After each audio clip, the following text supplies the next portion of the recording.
When you're transitioning into keto, I honestly starting to believe that you just need to stay away from nearly all the pre-workout supplements that are out there. So welcome to PricePlow.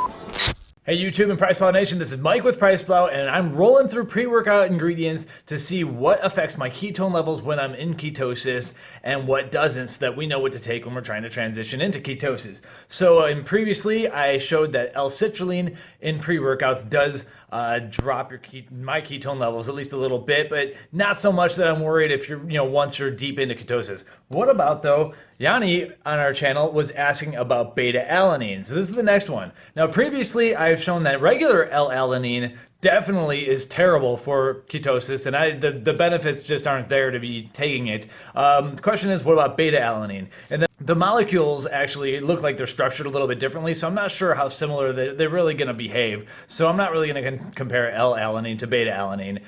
Typically in a pre-workout, you get the clinical dose is 3.2 grams per day. And the best studies did actually space it out throughout the day. And then you want to keep your beta alanine stores nice and high. And if you do keep your beta alanine at saturation, it increases your carnosine levels. And then eventually you're not going to get that tingle effect or the paresthesia that you get from beta alanine. But in some pre-workouts, they like to include that 3.2 gram daily dose right off the bat in one spot. And that's where some people can get some serious tingles going from that, especially if you're not at saturation. Now, typically with the amino acid experiments I've been doing, I'm doing 5 grams of everything. So I'm gonna do a 5-gram test of this after checking my ketones, and then 45 minutes later we'll see what happens. But if I do have a negative effect here, then I will do actually on the second day, I'm gonna do a 3.2 gram dose just to kind of show what a strong pre-workout dose would be like. And for some of this stuff, the idea has basically been, except for like creatine and the branched chain amino acids, especially leucine, it's kind of best when you're transitioning into ketosis to kind of stay away from a lot of this stuff. Glutamine, get that out of here. Citrulline, I'd stay away while transitioning in. I'm guessing this is going to be kind of the same. And then once you're in ketosis, the benefits of beta alanine are, I think, definitely there in that you'd want to space it out and get it into your day at some point. But we'll see how it behaves. Maybe it's just perfectly fine. So let me get it weighed out. Let me check my blood ketones and blood glucose, and we'll get going. Blood sugar is starting at 99, a little bit higher than yesterday. Almost in the barely in the okay range. Ketones 0.7 again, perfect. Well on my way in. I have not been tracking my calories or fats or anything, so kind of got a autopilot mode, but it is definitely better with the keto diet when you track very religiously, especially the protein numbers. All right, so now it's time to weigh out the 5-gram scoop. But first, I want to make a shout out to NutriBio. Thank you for sending this tub. This was provided for free. Got to mention that. But here's what's awesome is that we know what's in this because here's our lot number. And if you go to checkmysubs.com, you can put this in and you will get the PDF that I'm looking at right over here, where I see a 2-gram dose here was measured at a third-party lab to have 1,985.02 milligrams. So that's like a 99.2% pure beta alanine here. So that's, exactly what you're getting here. Nothing else spiked in there or anything else. So we're going to go with the 5 grams and we'll see how my tingles happen. There's the 5 grams. All right, I've done this before. I know beta alanine ain't bad. It's like, okay, so it's very sweet. I can tell this is going to be glucogenic. This tastes like glycine and alanine were so sweet that you kind of knew something was going to happen.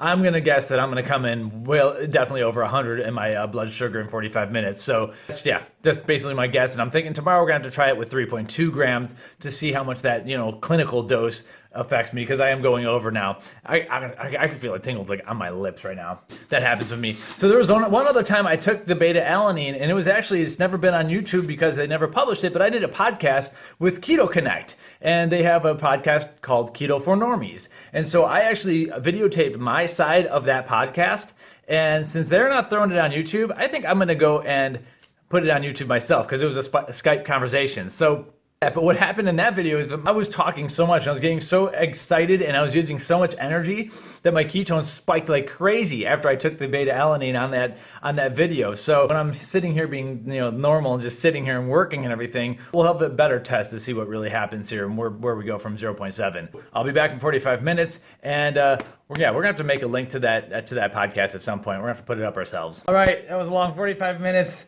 Let's check out the blood sugar. My guess was over 99. 96. All right, that's actually good news then. For those of you looking into this, if anything, it did kind of nothing, and it's just, all in the bouncing around range. I thought it would be like 110 or so. Now it's time for the ketones. Oh man, okay, 0.6. It did drop a little bit, 0.1 millimoles, and I'm like getting hungrier and hungrier here, so I would have, like in a perfect world, it would have gone to like 0.8, but that didn't happen. So that was 5 grams, and it still wasn't that terrible of an effect, but you got to realize compounding it with citrulline, if you have a pre-workout with glutamine, if you have anything else, it starts to add up. If like there's a little bit of maltodextrin spiked into the flavor system of a supplement, it's going to all add up, which is why I'm continuing to confirm that, if you're into ketosis, this stuff's not bad. But if you're just trying to transition in, all these supplements could definitely add up, and you might need to take a week or 2 off, and that's where I'm at. So tomorrow, I'm going to try 3.2 grams, which is the clinical dose, and hopefully just like nothing happens, and then we're like, okay, well, it's not so bad, and maybe you can keep on with this one because you want to keep your beta alanine stores full. So I'll see you tomorrow. Okay, folks, it's day 2. We got family in town, so I'm outside here. December in Texas, not too cold. So we saw that 5 grams of beta alanine does drop my ketones just a little bit. Blood sugar didn't seem to do much. So let's go with the standard 3.2 gram daily efficacious dose and see what happens. And at this point, I think we'll be able to make a conclusion. So let me weigh some out right now. Boom, there it is. Starting blood sugar. 65. Oh, man, what's going on here? I might almost want to do a retest because that seems pretty low. Let's see where my ketones are. If my ketones are high, then I'm going to trust that blood sugar score. I'm definitely like crazy hungry. I'd rather be eating than eating beta alanine.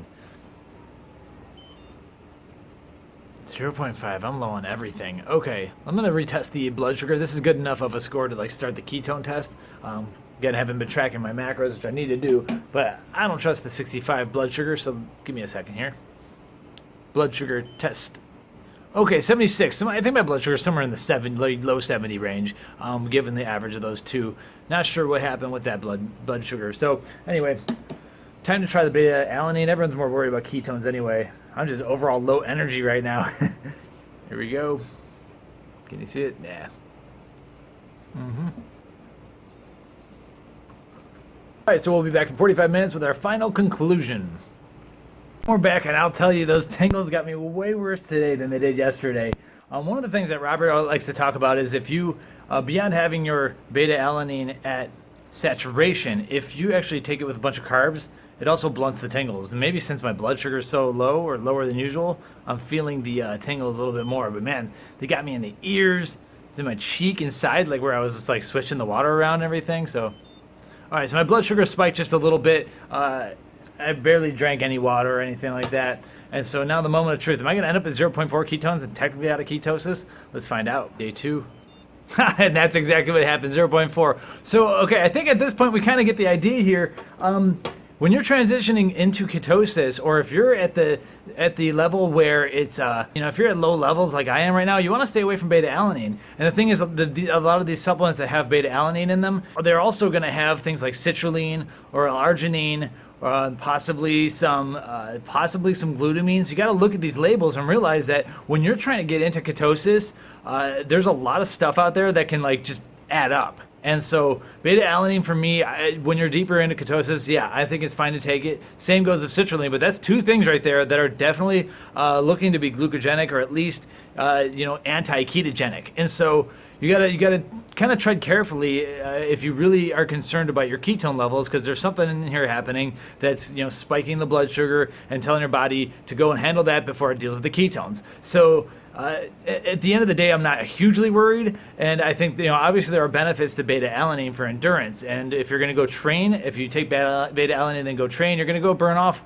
any of the blood sugar that may get created from there. So it's not the craziest deal in the world. There's a lot of benefits. Whereas like with glycine and alanine, at least in a training or dieting sense, I don't think there's really many benefits to those as much. So, and that could actually be argued with glycine. So glycine is good for sleep. And anyway, point being, this is one that when you're transitioning into keto, I honestly starting to believe that you just need to stay away from nearly all the pre-workout supplements that are out there. So, and now next up, now that we got you settled, Yanni, we're gonna do agmatine next. I think I have some NutriBio agmatine, but in the meantime, check out PricePlow.com for all the best prices on your beta alanine. If you are still looking to get some raw beta alanine, and you can tinker with it, maybe spread it out throughout the day. And I'd like to say thanks again to NutriBio for providing us the tub and for the lab tests. All right, subscribe to the channel. We'll be back to the next one, which is going to be agmatine and maybe a fun product review sprinkled in, so I'm not just doing amino acids all the time. See ya. Welcome to PricePlow.